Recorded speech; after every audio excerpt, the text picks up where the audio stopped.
Let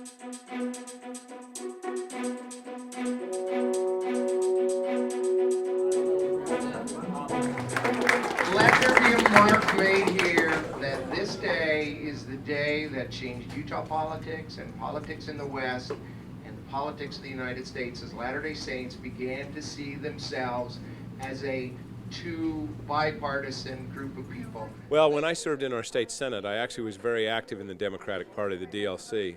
And this is usually how it was. Oh, you're from Utah? Oh, you're a Republican. No, I'm a Democrat.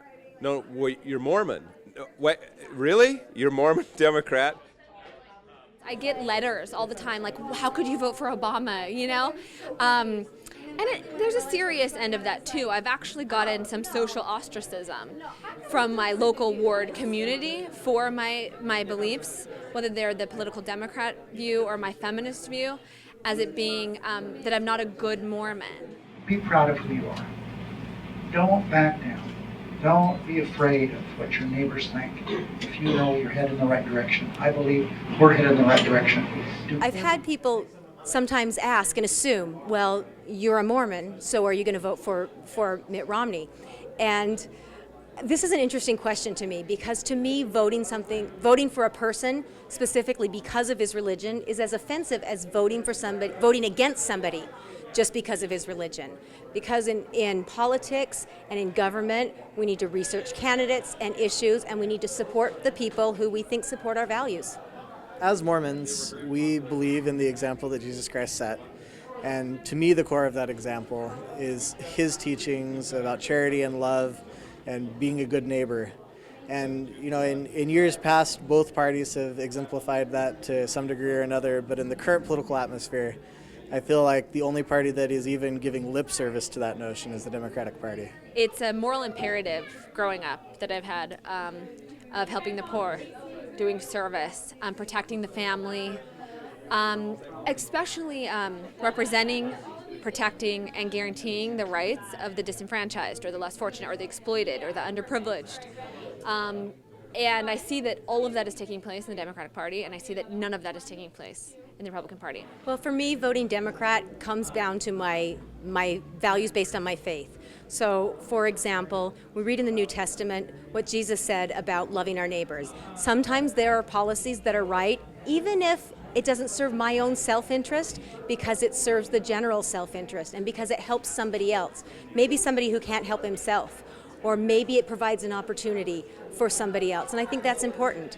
And I think that the Democratic Party has done a better job, from my perspective, on those sorts of issues, giving people a hand up so that they don't need a handout, for example.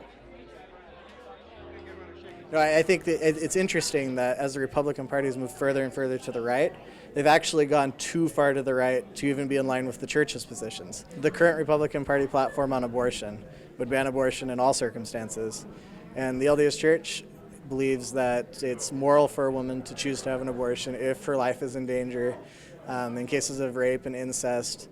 And in those cases, the Republicans wouldn't permit it anymore. I believe that women should have a choice. I mean, I am definitely pro-life as well, but I honestly do not think that government should be telling women, you know, how to use their bodies or what they should, you know, I feel like it's a violation of rights.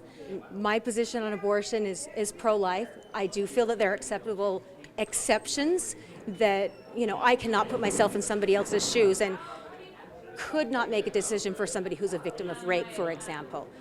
But I've never been pressured on my position on abortion, and I'll tell you that one thing I really appreciate about the Utah Democratic Party platform is that it is silent on the issues of gay marriage and abortion, because we have diverse views among our party.